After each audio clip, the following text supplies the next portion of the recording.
নমস্কার, স্বাগতম অটিজম আড্ডার দ্বিতীয় পর্বে। আমি দেবশ্রী।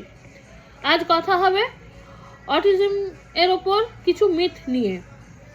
নাম্বার 1, অটিজম সেরে যায় না, অটিজম সারবে না। অটিজম অসুখ? অটিজম কোনো অসুখ নয় যে অটিজম সেরে যাবে। তাহলে অটিজম হচ্ছে একটা কন্ডিশন, সেটা নিয়ে সেই মানুষকে চলতে শিখতে হবে। ধরুন আমাদের মধ্যে যাদের চুল কোঁকড়া জন্মের থেকে, আমরা কি করলাম, পার্লারে গিয়ে চুল স্ট্রেট করে এলাম, ভালো জিনিস।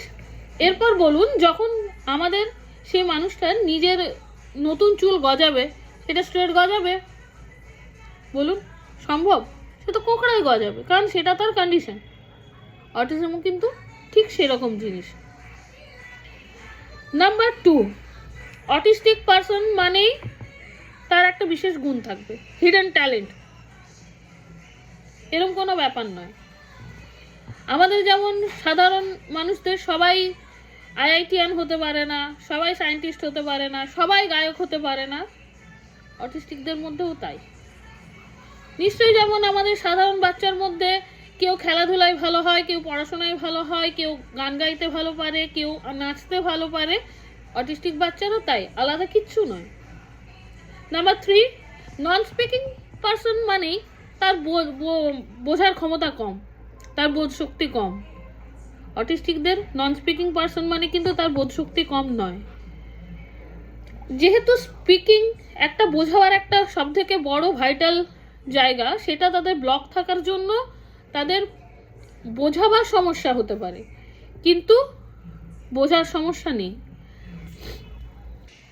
নাম্বার 4, বাইরে থেকে কোনো মানুষের, অটিস্টিক মানুষের অড বিহেভিয়ার দেখলে সেটাকে প্রবলেম ভেবে ফিক্স করার চেষ্টা।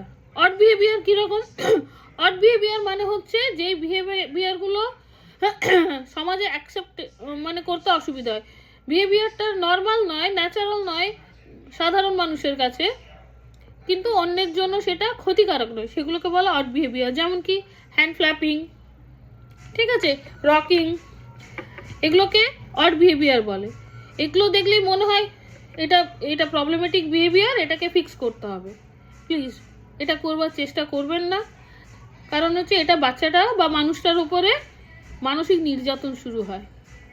কেমন লাগলো আপনাদের ইনফরমেশনগুলো? যদি ঠিক লাগে, আপনাদের যদি কিছু বলার থাকে, প্লিজ শেয়ার করুন, কমেন্টে জানান আর কিসের উপরে বলতে পারি, কারণ এটা শুধু আমার একার বলার জায়গা নয়, এটা আমার মতো আরও সবার বলার জায়গা।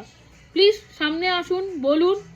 যদি আপনাদের এটা দরকারি মনে হয়, শেয়ার করে, লাইক করে, কমেন্ট দিয়ে, পারলে সাবস্ক্রাইব করে চ্যানেলটাকে এগিয়ে যেতে সাহায্য করুন।